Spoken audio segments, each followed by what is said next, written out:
Hello, everybody, and welcome to another Q&A edition of Optimal Relationships Daily, episode 1189. I am your host and narrator, Greg Audino, wishing you the merriest of Christmases if you are celebrating, and sending a happy holidays wish to everyone out there, given that it is the season for a lot of celebration across many different belief systems. And today on ORD, the gift that we have received is another great and vulnerable question sent in from a listener who is struggling in the relationship she has with herself. So let's see if we can help her out a bit. Let's read her question and optimize your life.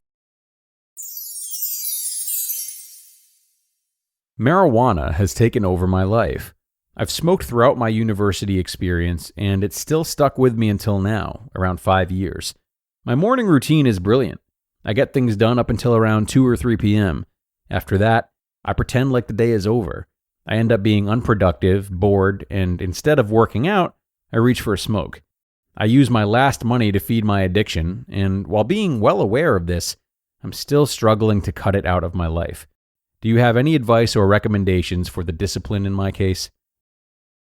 Okay, Asker, wonderful question. Thank you so much for sending it in. I really appreciate you trusting us with this one because addiction is no joke. Obviously, it comes in different tiers and different degrees of severity, but simply put, it's a complicated subject, certainly for me to tackle because it's a really layered and recurring event. You know, it's not something singular that I can just assess quickly. And I mean, you can make the argument that any questions sent in, even the ones that do pertain to a single situation, still have an undercurrent of biases and conditioning attached to them that are part of a much bigger picture. But still, addiction is particularly tricky to address in a one-off. That said, we definitely can talk about it. And when I talk about addiction, the first thing I always start by asking is what purpose it serves. What is the object of addiction really just a small part of? Because you don't smoke just to smoke. You smoke because it helps to fulfill a greater need. So take some time and brainstorm exactly what smoking does for you. Exactly for you, what is better about using it than not using it? What are you escaping from, and where does it take you instead? Everything, even the most thoughtless of behavior, gives us something bigger. You know, hanging out with trusted friends might take us from having bottled up thoughts to an outlet to express ourselves and confide. Eating, it takes us from feeling physically depleted to being nourished.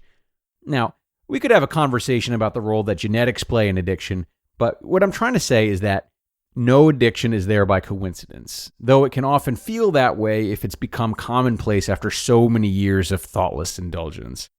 So, if speaking broadly, smoking brings you from a place of stress to a place of calmness, then what specifically does that look like for you? Is it bringing you from boring, non-stimulating ideas to more interesting ones?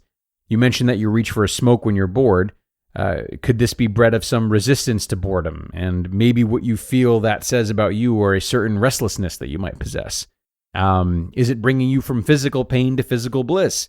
Maybe you have an injury that's gone untreated or a compulsion to hurt yourself physically, and smoking helps bring physical relief.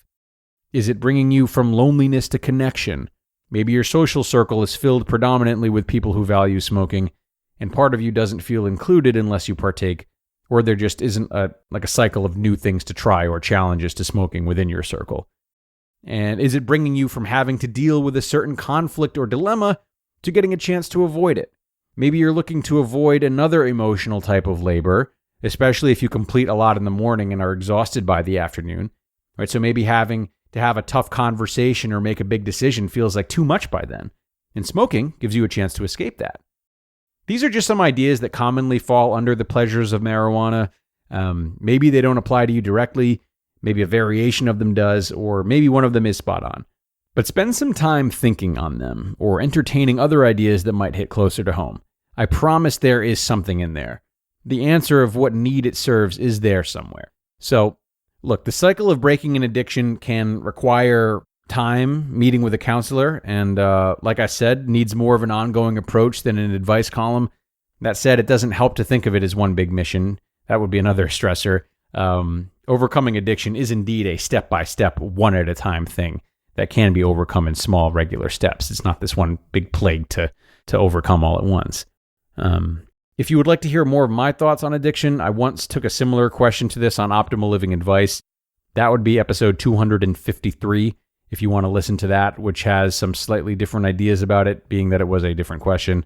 But in the limited time that you and I have together, Asker, once again, a good start is getting clear on the purpose it serves, something a counselor could also help with if you have a tough time identifying it on your own.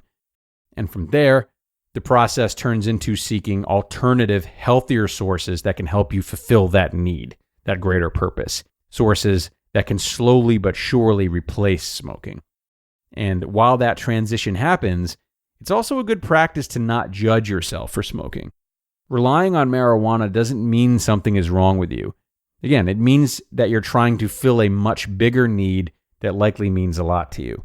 Smoking just happens to be a tool towards getting that need that you've now found is disrupting your life in negative ways. But like other tools, it is disposable.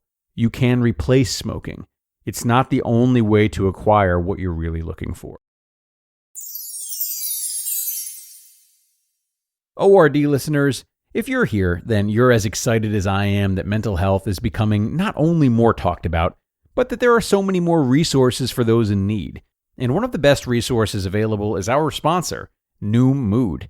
Noom Mood guides you to mental wellness one step at a time, giving you the tools you need to tackle stress so you'll feel empowered to take on whatever life throws at you. As for me, I really get caught up in cyclical, obsessive thoughts, going way past productive thinking and well into rumination. But Noom Mood has helped me to not judge my thoughts while also being able to shift them into thoughts that are more healthy and driven and kind of know where the line is. And Noom can help you the same way.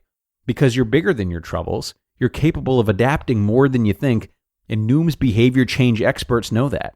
So start to worry less and feel happier by using Noom for just 10 minutes per day. Sign up for your trial at noom.com/ORD. That's NOOM.com/ORD to start your trial today. All right, everyone. I know it's Christmas, so I'll let you sneak out early. I think most of my thoughts are usually covered within the episodes themselves anyway when it comes to the Q&As. I hope this episode was of use to not just the asker, but many others too. And as always, remember you can send your own questions in by email. I welcome it. Our email address is advice@oldpodcast.com, and I promise you will hear back from me. So again, have a Merry Christmas if you're celebrating, everyone. And do be sure to come on back tomorrow for another narration where your optimal life awaits.